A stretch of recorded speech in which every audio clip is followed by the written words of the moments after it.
my mantra is this: when it comes to artificial intelligence, trust but verify. And if you cannot verify it, don't trust it. Make sure that you're researching the source material that it's telling you that it's presenting, and even the construction of the words and sentences and what it's telling or saying or suggesting.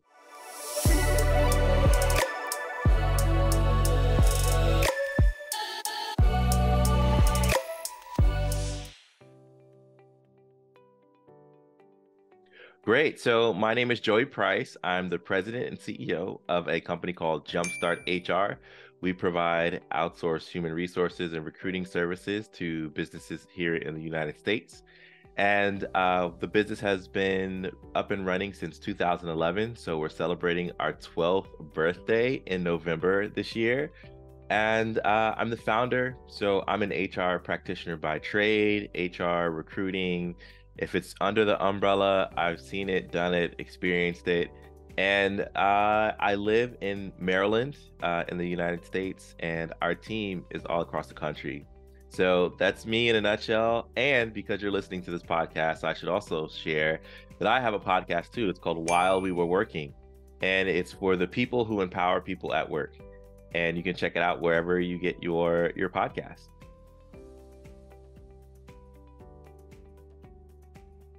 Well, I think I have a non-traditional pathway to human resources, as I think many people do, because it's very rare for someone to know in high school or college that I want to grow up and become an HR professional one day. I think that many people pivot into the field, and that helps us have a deeper business connection and relationship to other aspects of the business. So my background, I went to college to study exercise science. So I thought I was going to be an athletic trainer or sports medicine doctor, join a professional sports team, travel the world, help a team win trophies, help athletes perform at their best. But what I realized midway through my college education, I realized that lifestyle would have meant a lot of travel. It would have meant a lot of not being at home, putting long hours in for the teams, early mornings, late nights. And I was like, that's not the lifestyle that I want to have when I think of the grand scheme of things. So I said, well, what can I do to help people where no 2 days are the same? It's not super tech focused, not super accounting focused, but it is in a business setting. And someone said, you should consider HR. And I was like, great, what is that? And ever since then, it's been a truly a love affair, because I've enjoyed learning about human resources and growing. So I started as an HR assistant for a law firm here in the United States, built my way up to specialist manager at other different companies here. And then I launched Jumpstart in the fall of 2011. And it's been as I said, a love affair of learning how to help people perform at their best, helping talent meet opportunities, helping companies rise and grow and celebrate milestones, and seeing Jumpstart perform and grow and our team celebrate wins. So it's been a fun journey. 12 years in the business, I could probably fill up 5 or 6 podcast episodes, but we'll leave it there so that we can have time for the rest of the questions.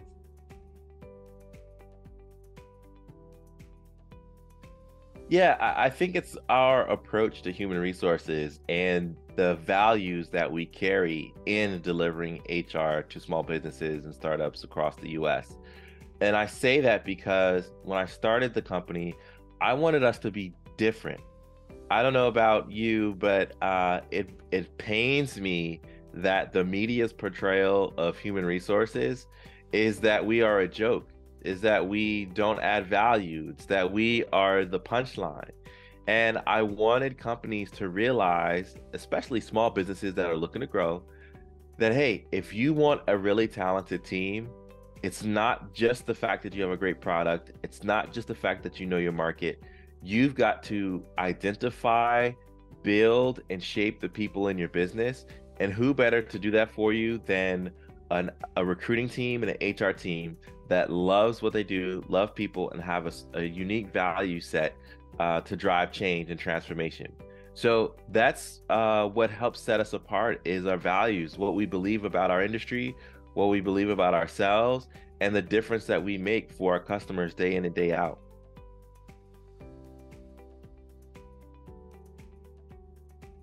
Yeah, so one of our values that I love is called we're part coach, part cheerleader. And so, with that value, it gives this dual reality that as your consulting team, we are the coach to help you get where you want to go. So, whether that's setting the things that you do, the things that we do, the knowledge that we share to help coach, guide, and train your team and to face difficult situations, we have a duty, we have a responsibility, we have an obligation to tell you what you need to hear, not what you want to hear, but what you need to hear in order to accomplish the goal. Because otherwise, we're wasting our time and you're wasting your investment. So we've got to tell you the truth.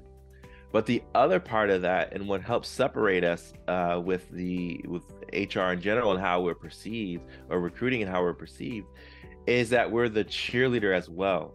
So we're helping businesses get excited about tackling opportunity. We're sharing optimism and joy, and we're saying, hey, you can do this. We've helped other companies get through this before, and we're not going to leave you behind. So let's get on this together, do what we need to do, and then we'll celebrate on the other side of it. So that's just one. We've got another one called Ignite the Spark.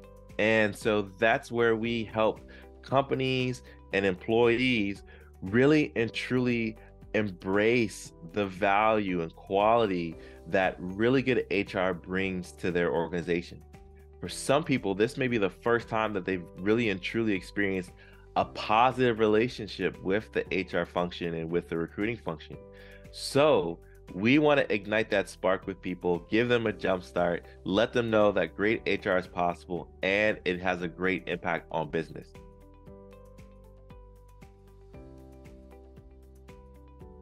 Yeah, so I love this question, and I want to take it from like the big picture and then bring it down to our business so that everyone can be invited into this conversation and met where they are.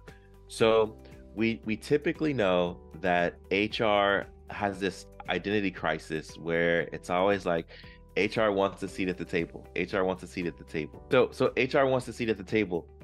But if you listen to executives and what they ask HR to do or to contribute, there's usually a disconnect between what executives want and what HR is naturally willing to provide.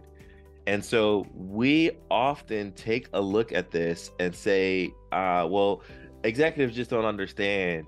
HR matters so important. HR matters are so important, and they're going about it the wrong way. We at Jumpstart look at it the opposite way. We understand that businesses are in business to make profit, to make a difference, to make an impact.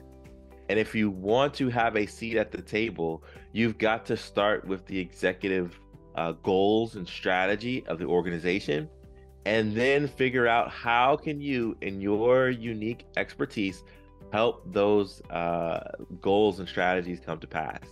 So we don't come to HR and recruiting from the perspective of we know best for the organization.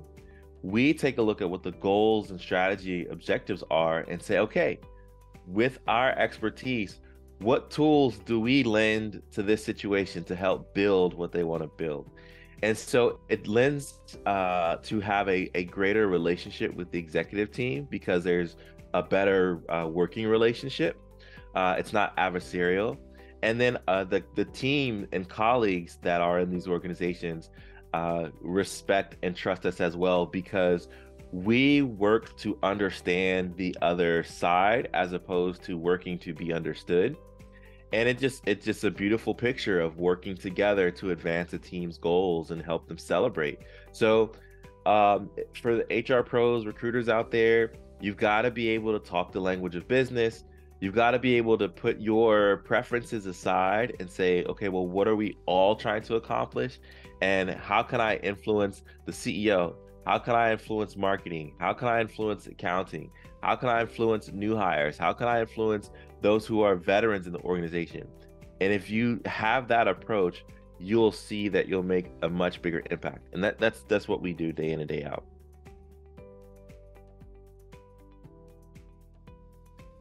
Yeah, so I loved that podcast because it was my very first one. I had a run of probably about 5 years of doing the show. So I think there are over 300 episodes on that podcast. And that was my attempt to speak to the life side of an entrepreneur as well as the business piece. And I say that because as business leaders, we're always looking to get smarter in business, but we do that and we forsake our quality of life. We forsake the reasons why we're in business for the first place, whether it's to enjoy our family or to help other people reach economic independence or whatever the case may be. So some weeks there would be business topics, some weeks there would be life and lifestyle topics, and they're relevant to anyone, whether you're an entrepreneur or not, because there's something to be gained from it. So there's a whole category of over 300 episodes talking with business leaders all the way to the founder of Tough Mudder. I had a tea sommelier who has his tongue insured for $1 million.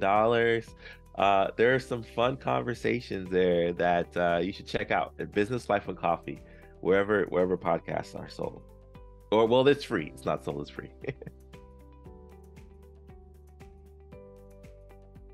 Yeah, I think being a part of the Forbes HR Council is great because you are in company with like-minded HR pros who are thriving in their organization. And so just to hear their perspective on HR topics or to talk and learn and grow in some of the meetings that we have together, I think it's eye-opening for me because when we're working, we can have our blinders on where we only see the world from our point of view. But being in a room like that, in an environment like that, helps open up my worldview and say, wow, there are other opportunities and alternatives to solve business challenges, and I want to learn more about them. So it's been a great experience to be a part of it for sure. Early on in my HR career, I somehow got a meeting with a director of HR at a Hilton hotel that's in my area, and I was like, wow, this lady is so accomplished. She's running HR for this big hotel.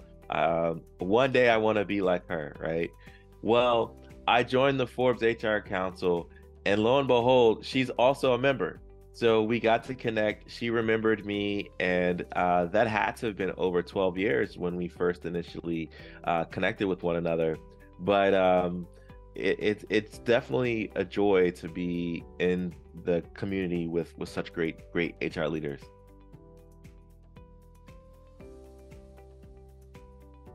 This is a great question. So I also did a TEDx talk. It's not live as of the time we're talking, but I did a TEDx talk in Philadelphia about AI in the workplace. And with regard to recruiting, I think there are a number of things that we'll want to pay attention to.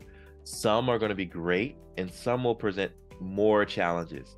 So the first thing is, I believe that artificial intelligence will make a recruiter's job a lot easier because it can help um, uh, take data in, move data from one place to another, and automate some of the tasks that slow us down from a manual perspective.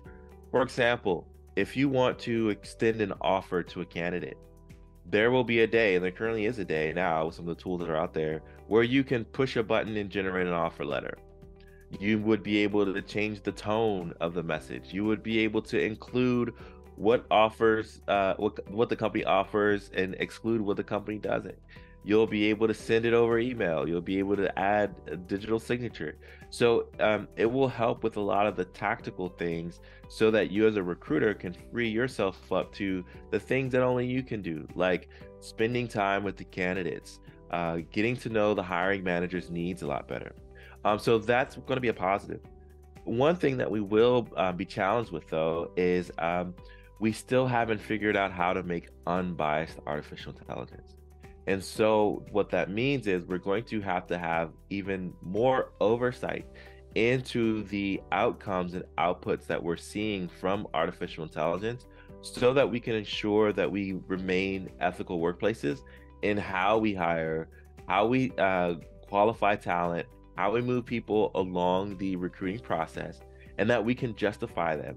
Because if it ever comes down to a fine, a lawsuit, litigation, you'll never be able to say, oh, it was the tool's fault. It's always going to have to be, did you as a human provide your oversight into the outcomes that were produced by this AI tool? So I think that it's going to be a great new world for us in general, but it's going to come with the good, it's going to come with the bad. So I'm excited for the future of AI. I'm excited for what it could mean for a more improved candidate experience. I'm excited for what it can mean for hiring managers being more prepared and having the ability to, again, add to the candidate experience and save time for people all around. I think, we're all pressed for time. So anything that can give us more minutes and hours back in our day is a good thing. My mantra is this: when it comes to artificial intelligence, trust but verify. And if you cannot verify it, don't trust it. Make sure that you're researching the source material that it's telling you that it's presenting, and even the construction of the words and sentences and what it's telling or saying or suggesting. You don't want to be internet famous for using AI and it blowing up in your face, because the world is looking for those stories. So make sure you're doing your due diligence and paying attention to this space.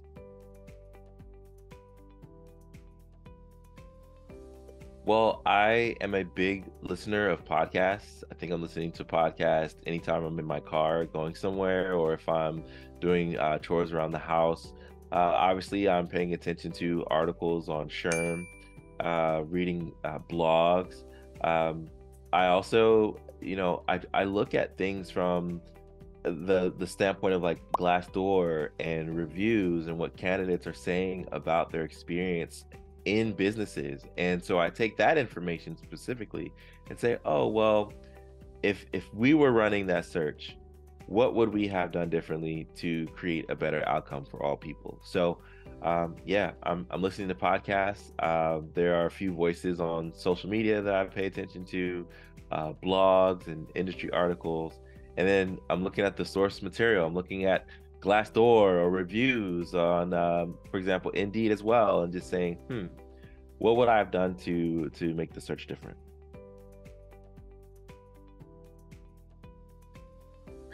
Yeah, I think I wouldn't say I prevent burnout. I think I have learned to recognize the warning signs that I'm getting there.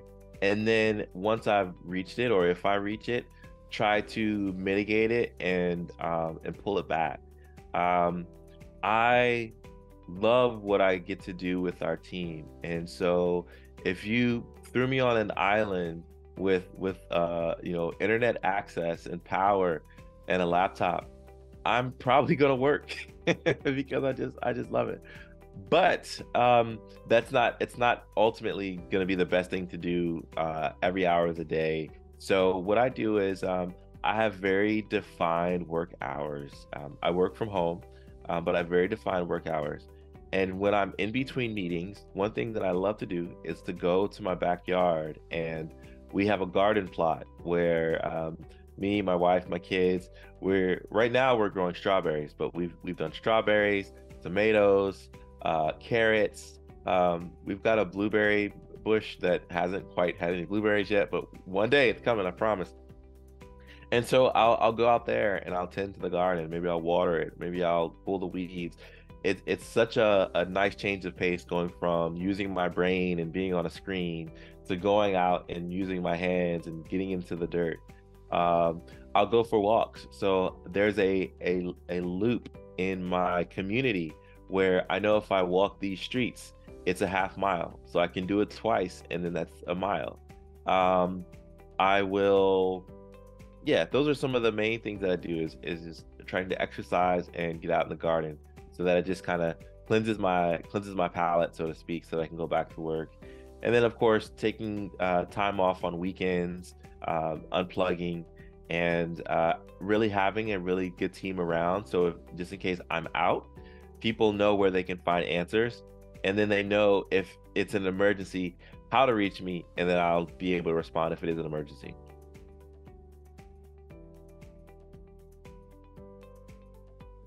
I think they're incredibly important, and they have grown over time because what we're finding is that candidates are more nuanced these days, and they have more information at their disposal. So when it comes down to convincing a candidate to interview for a role, you have to present a compelling argument. And if it's a candidate that you're really excited about, odds are there are other recruiters out there that are just as excited about them. And so you have to never forget that people are not being recruited in a vacuum. They're not being recruited in a silo. Just as you're reaching into their LinkedIn email box for a request to meet, there are other people out there as well, especially passive candidates who are happy in their job but are willing to entertain offers. So you have to have the soft skills of being a great person to talk to, being a good listener, understanding motivation and what's important for the person on the other side of the conversation. And you have to be able to come with facts, figures, and statistics about what it's like to work at an organization. Because now, with the advances in pay transparency and even some of the tools that allow us to see what the going rate is for positions, this gives candidates more support in justifying whether they will or will not pursue an opportunity with you. So you've got to be able to speak to people like they're human and like you want them to be a part of the conversation, not just the traditional model that I might have remembered from the early 2000s, where it was like, hey, we've got to get butts in seats. So here's the role, take it or leave it. If not, I've got 50 other calls I can make. Now we're in a position where companies know exactly who they want or the kind of person that they want in a role. And it's opened up a national or international playing field to find that person. And so you've got to be able to have great soft skills in order to convince a candidate that the position you're offering is worth a look.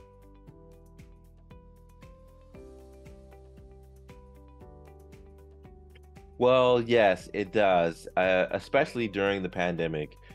When you're using your soft skills to get to know a person, and maybe you are privy to information that they share willingly, not that you necessarily ask for it, you get to learn candidates and maybe their home life or candidates and why they're looking for a role.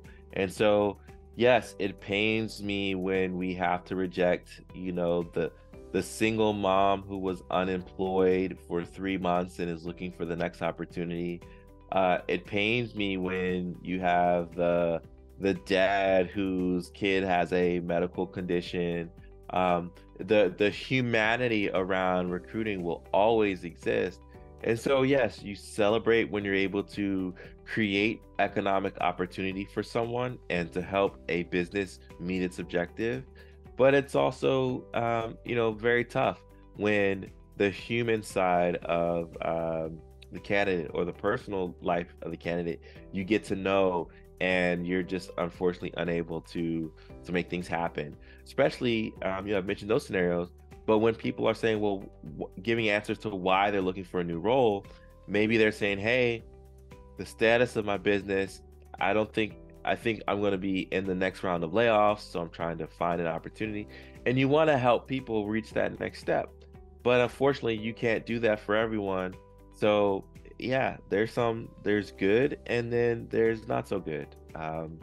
It comes with the territory for sure. I've seen interesting billboards on highways. I've seen social media campaigns, text campaigns. Um, there are a lot of unique strategies. I've seen mail campaigns. Um, I've seen events, so hosting events. Um, I've seen quite a bit of quirky strategies, and I can't necessarily say which ones have been successful or not, but what I will say is the ones that are successful, they are authentic. So most people can see through gimmicks, and most people can see whether it's a marketing ploy or if it's not genuine. So authenticity, no matter how creative you are, if you stay authentic and you stay true to your brand, then you'll resonate with more people. Because ultimately, no matter what you're doing, whether it's quirky, whether it's traditional, you're trying to get people to connect with your organization. And if you present or throw something out there that is a gimmick, then they're not connecting with the true you, they're connecting with a gimmick you. So just aim for authenticity.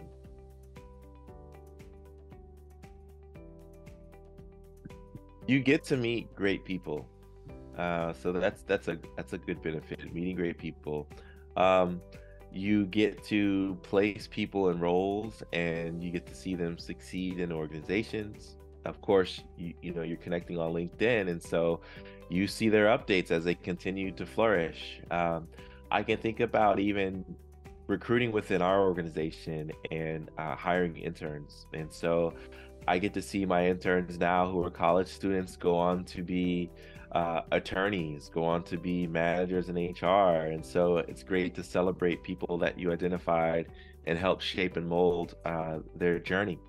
Um, so that's one of the best parts of it, is being able to connect with really great people. Another one is I don't know if I I just like understanding humans and how the brain works. And so when you're having there's something magical that happens when you're discussing one role with 50 different people and hearing their feedback, perspective. It's almost like market research. And so as a nerd for that sort of stuff, that even excites me as well. So that's something that I like too, is hearing about how people perceive an opportunity.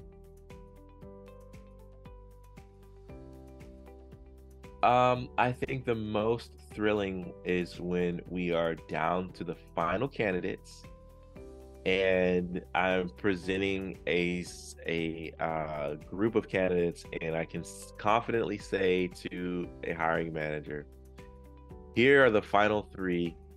You can't go wrong with any of them.